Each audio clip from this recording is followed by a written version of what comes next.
Alamak, punya dekat, nasib baiklah dapat juga limpas. Hari tu berkesempatanlah naik bas pink ni juga lagi.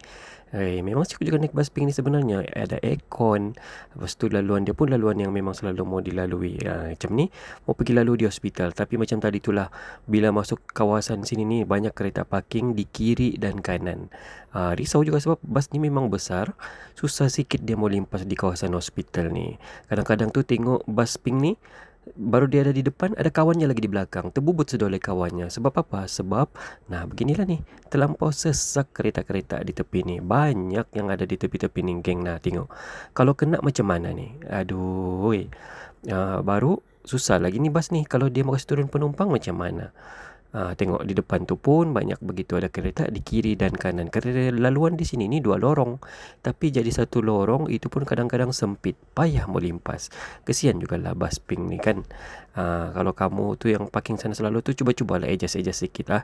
Kalaupun terpaksa kan, adjust-adjust lah bas sikit. Tapi lagi bagus cari tempat parking yang selamat lah orang bilang.